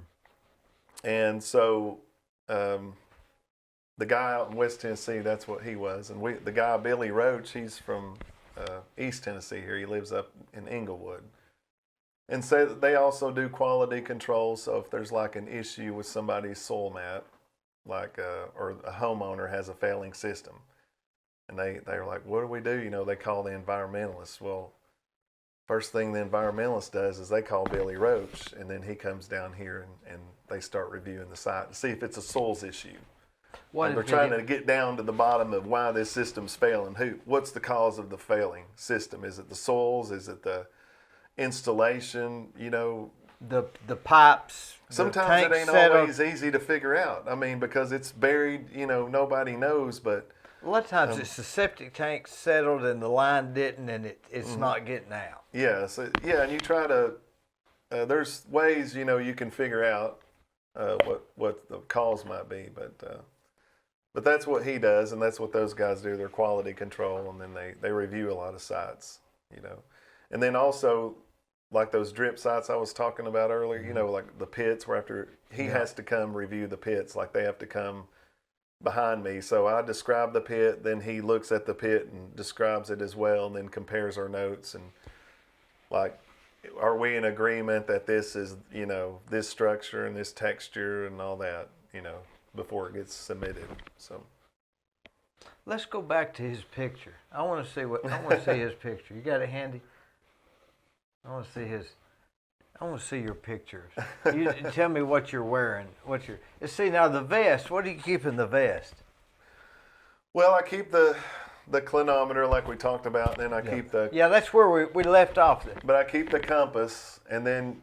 The kilometer and the compass? Yeah, and then the big pockets, I keep flagging tape. So I mark my hole locations with flagging tape, so the environmentalists can see where I've been. And, you see my flag, you see a hole right there beside it, you're like, yeah, David checked this spot. So it's also a way for them to...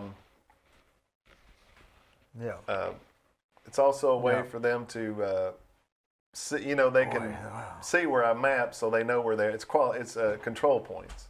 Now this back to this right here is you're right. This is the coastal area. So at one time, West Tennessee, Memphis area was actually coastal waters. Mm-hmm. And that's the. Excuse me. Sorry. You got COVID? I hope not. If you do, I do, right? Yeah, you do now. Yeah. But it does come up there. That's what they're talking about, isn't it? And it goes all the way around in North Carolina but what does that say in the bottom? Georgia, Georgia Soil Survey. Southern Coastal Plain. Mm-hmm. Mm-hmm. What's unique? Yeah, and it's crazy, and people don't know. So a shark could have, when they say coastal plain, how deep would it be? The soils? I mean, how deep would the salt water have been right there? I think it was shallow generally. When you say shallow, you mean 20 feet or 2? I don't know. Probably, I think shallow. I don't know. I always heard shallow, but I don't know what shallow means. I would think 5 feet, 10 feet, 5 to 10 feet maybe, but not like when you get out into the deep ocean where it gets these 100 feet. So back to that picture, you got the vest, you got the pedometer, what do you call it? Clinometer. And the compass, or is it the same thing? I have the compass. Sometimes I carry a Garmin, I carry the Trimble GPS. That's what I mark my features with. It gets sub-meter accuracy.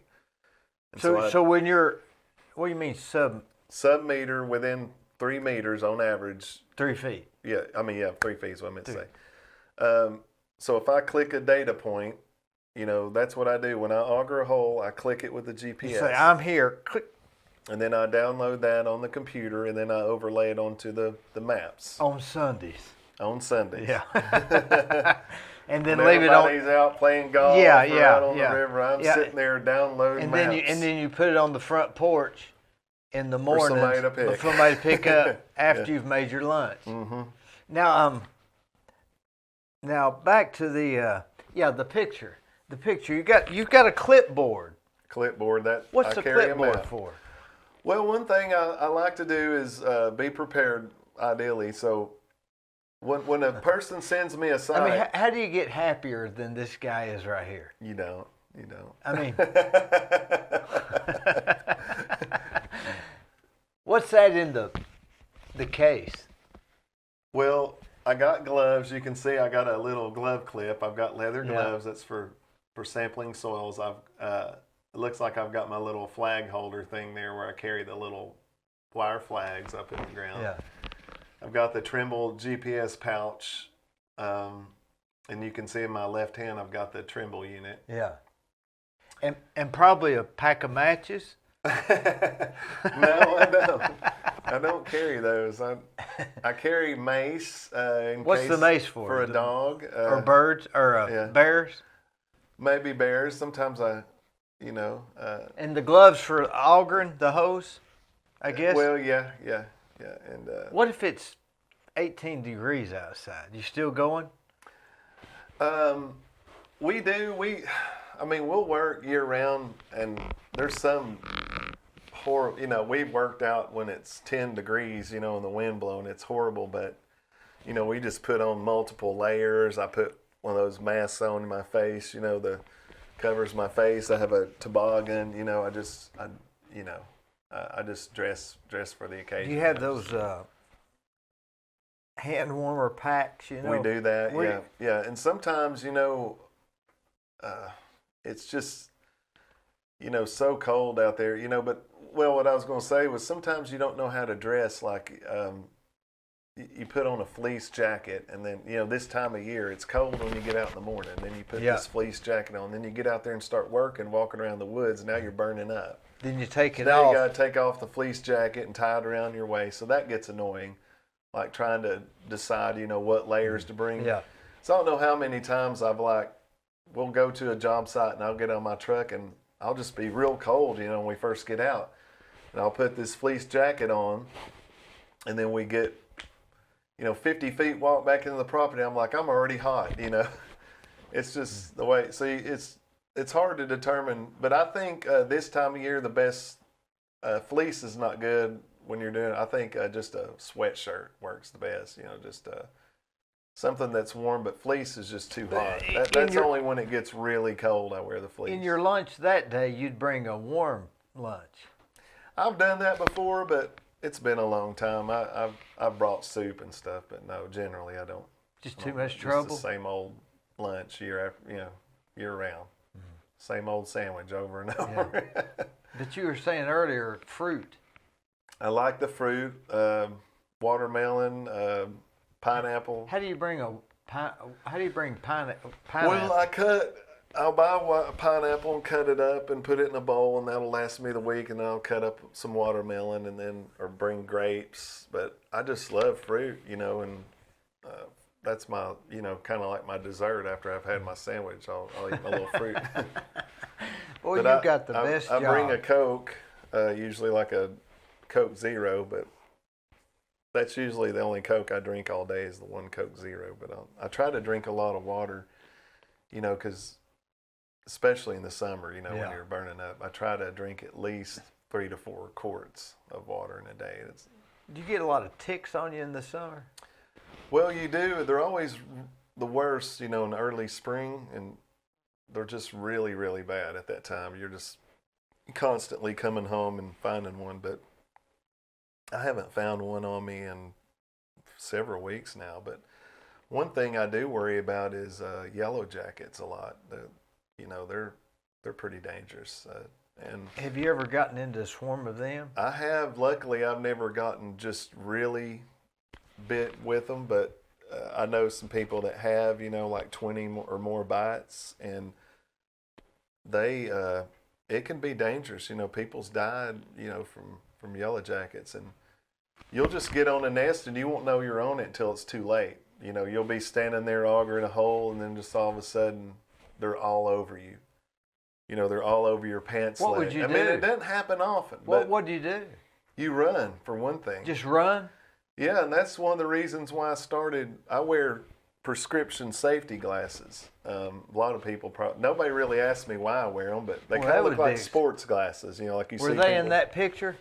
They might have been. I'm not sure, but I wear those, and one of the reasons is if you're running through the woods. Are those prescription? I don't know. That might be these. I think I got these on in that picture. But so everything on you there has a purpose. Exactly.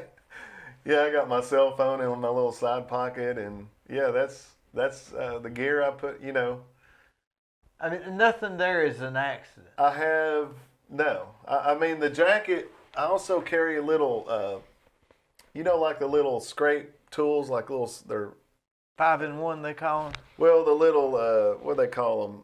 It looks like a putty knife, Yeah. thing. I carry one of those, and the reason why is sometimes to sample the soil, you know, you got to kind of get in there and dig it out, and that thing tends to work well for that. So I'll carry that in a pocket, and sometimes I'll use it to scrape, because sometimes we'll get in clay that's real sticky, and he'll pull up a sample, and I'll sit there and have to scrape some of that clay off. Because you're 30-minute walk away, or 45-minute walk away from the car. Sometimes, yeah, 20 minutes. What if do you carry a flare, like shoot a flare in case something? No. I mean, it's rare that we're in a situation where we're way off of a road, you know. But I've been on some tracks that are real. You're just out in the middle of But nowhere. you don't know that. When you're going, you don't know if it's... Yeah, like I did one in this hunting land up in, what county was that? Tullahoma? No, it was up there, Warren County, I'll say it is, Warren County. And I mean, you're in the middle of nowhere. I mean, and it's just me and one. So if something happened, yeah, What about you'd be in snakes? trouble. Well, we wear those snake chaps, So you know, try to. But always, it also helps fend off briars. It's good for fending off briars, you know. What do they come up about, knee or Yeah, half about calf? to the knee. Yeah, they're called gators, rattlers, I think. Rattlers. So a snake can't get through them? I haven't tested it yet, but you know, as far as I know, they can't.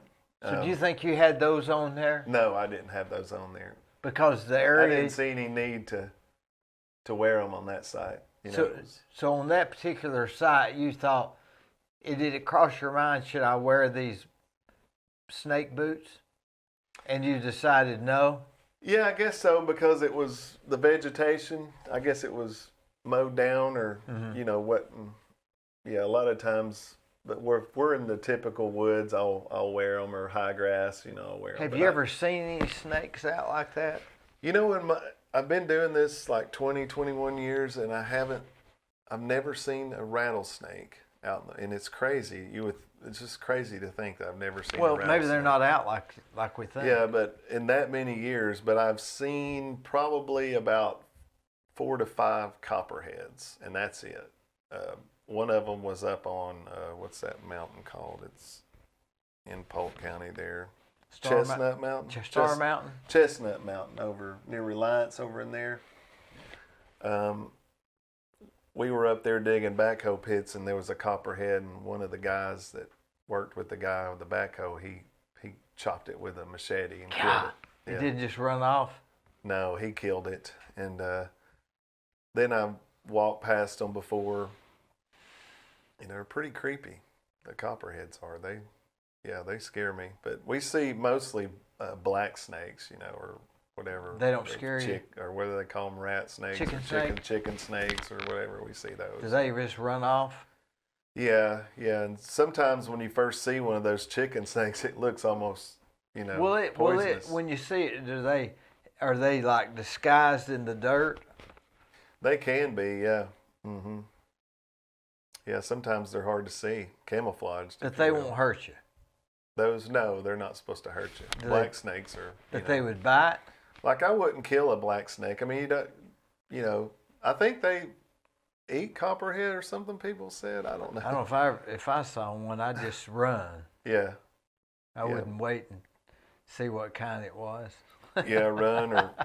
But the only time I really run is if, like I say, if I get in a yellow jacket's nest. But I've never seen a bear out in the field.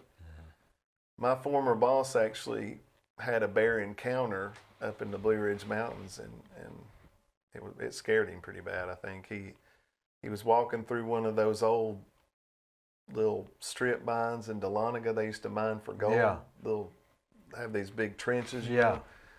And he was walking through one of those, and there was a bear den down in one of those, and it jumped him. And he went up on the bank, and he started shaking these saplings and like making a lot of noise, and it backed off. But yeah, I've never seen one, luckily. But I've been on some tracks.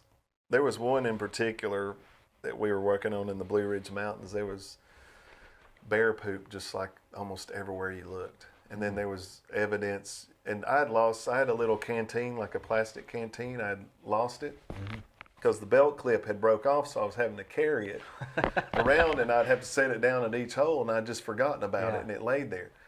Well, we walked by that spot a day or two later, and one of those bears I think a bear had gotten a hold of it and had teeth marks all in it, holes all the way through it. Yeah. But there was bear piles just, I mean, everywhere. And it was really had me on edge, working that track. You ever been out and couldn't get back? Got lost? Or No, you always I mean, have? Well, no, we carry those GPSs, and but there's been a couple of times. I know there's one time I might have got turned around a little bit. But I do know a soil scientist. When I was down in Georgia, there was a guy I played golf with a lot named Bob Evon. He worked for the NRCS in Greene County, Greenville, Georgia, right there. It's out south of Athens, Georgia. And Bob would work those rural counties down there below, Athens, kind of some of those rural counties. And they're required, those guys that work for the NRCS, they're going out solo a lot, working alone, and they are going on large tracks, in the middle of nowhere, these forestry land and stuff like that, owned by the. And so he was out on, I think, one of those big forestry lands mapping soil, because they do like what I do, but they do it for the U.S. government. We have what we call the National Cooperative Soil Survey. And people can get on there. It's on the web soil survey. You can check it out. You can pull up soil maps. You can use these soil maps to get septic system permits, but they're just general soil maps of the area. But he was down there working on one of those tracks, and he had a four-wheeler, and I think he was walking back to his four-wheeler, but he got lost. And he ended up just walking. He didn't know, and he walked all the way till like 2 o'clock in the morning. Golly. Yeah, it was like just turning dark when he got lost at 5 or 6, probably kind of in the fall, winter time. And he walked just for 2 hours and finally ended up out on a rural road somewhere. In other words, he didn't. And somebody came, I guess, and saw him and asked him. In other words, he never got unlost. He just ran into a road. He finally ran into a road, but yeah, that would be so scary. I mean, just to. I don't know. I'd almost panic, I think. I don't know if I could handle that. I just don't know if that's something I could. It'd be scary. I guess you could scream. Yeah. Yeah, it would be very unsettling, I think, to get lost like that. Well, especially where you're at. I mean, it's not like you went up to Candy Creek Ridge Road and you got lost. You're going to run into a road. Yeah, you're going to run into the front road. You don't even remember where you drove in at. Well, some of those rural areas, those big forests, you're talking about hundreds and hundreds or thousands of acres, and just you could really and some people, when they get lost, you might walk in circles. Yeah. I mean, do y'all wear you and your guy with you? Has he been the only guy you've had? I've had him for a few years now. Yeah. Are those guys hard to find? Yeah, it's hard to find somebody, yeah, that likes to do the work, and it's hard work. And you may just work 3 days a week, depending on the rain, right? Well, we work generally 5. I mean, it even quite honestly with the rain, it has to be one of those days that it's an all day. I feel that it's going to rain all day. It's just going to be a washout before I'll call off work. Because if it's just kind of these sort of scattered showers and stuff like that, we still work. We'll just put on rain gear. And there are times, we're out doing a job and, we get caught in the rain and we just tough it out, What do you do? Like put in a poncho? Well, we just put a raincoat on and, or a poncho. And sometimes we've just stood there like with a poncho over us and wait on it to stop pouring down. You just stand there and hold something over you like this, and it's just pouring over you, like those real torrential downpours. We've been caught in those. And then next thing you know, it's sunny again, and we're just back at it. So you just wait so it out. every little time I'm so busy that every little time, it might rain today, I can't just call off work. I'm out there running around, and I know there's a time or two it was raining all the time, like a year ago or so. Remember that? I remember it was just that, like nonstop raining. Yeah, Nonstop raining. And I had taken a couple of days off, but I was finally like, I can't do this anymore. I'm losing production. I need to get some. And I remember there was one day it just rained on us about all day. It was a miserable day. We just stayed wet. And then you get one job done, and you get in the truck, you take that rain gear off, and then you have to get back out and put on cold, wet rain gear and do it again. It's not fun. When I get out like that and I get in the shower and it's a hot shower and I think, boy, this has got to be worth a lot of money, to get in a warm shower after being out. Oh, yeah, it is. Oh, it's nothing like it. Do y'all wear a mask? Or how are you with COVID? Or I guess if anybody's been not affected by COVID, it would be the guy that just goes to the convenience store for ice and eats lunch with one guy. Yeah, it's true. It does help. We have very little risk. And then when you do meet a client, you're generally social distancing. You're not meeting you're meeting a. Well, when it first started, I remember people were big on social distancing, and you would get a client that was conscientious about it, and you could tell they were kind of, sometimes nobody says anything, but you can tell that they're keeping their distance and you're keeping your distance. But then I've had the ones that just come up, hey, nice to meet you, and get right up in your... Yeah. And sometimes I might need to show somebody a map, like we need to talk about. I pull out the map and I'm like, okay, where do you want to, where are we going? And so you kind of have to get a little, but. You're probably the only guy, I've got a mask in my car for when I go into places and in my glove box. You're probably the only guy that doesn't have a mask in your car. No, I do actually. Me and Juan, we're both big on wearing our masks when we go in the store. So every morning we stop at the store, and if I get gas, I put my mask on. I go in, do my thing, come out, get in the truck, sanitize my hands. I carry the sanitizer and take off my mask. And that's when we're going in the store. Now, if you had to go into as many places as I do during the day, you'd probably get lax, right? Yeah, I've noticed myself getting more lax. I don't wear the mask just all the time. I think we went to Target the other day and I might have not wore one, or didn't have one with me. But I try to generally wear it. I try to do my part, I guess, and wear it, in public places when I can. But,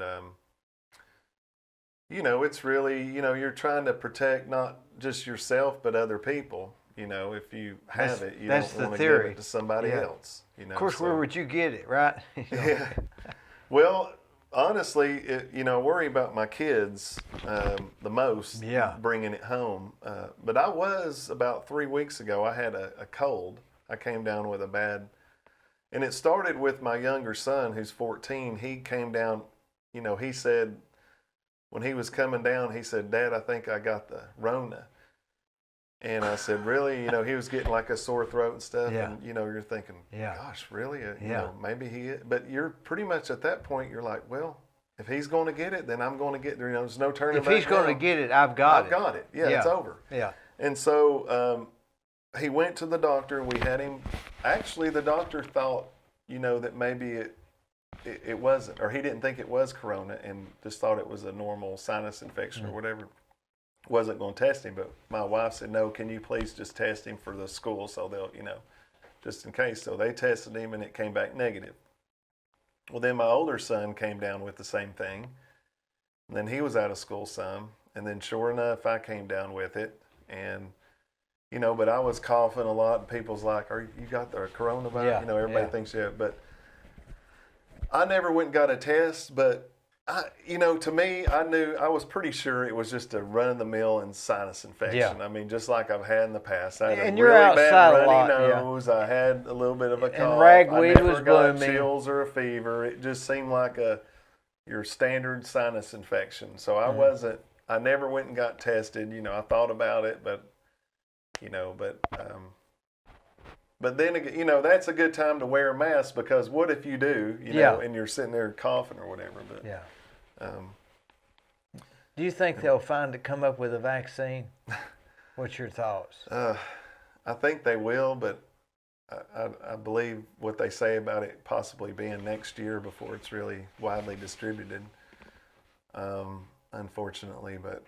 And that's pretty ambitious, but from what they say. But yeah, we've got to come up with a vaccine. But I have a feeling that a lot of people aren't going to even take it, because my older son's already saying he may not want to take it. Well, you I get a flu shot every year. I mean, and I actually need to go get my flu shot. I mean, yeah. I mean, if we get a flu shot, why wouldn't we get it? I mean, if we're worried about it, then why don't we get a shot? It doesn't make any sense to me.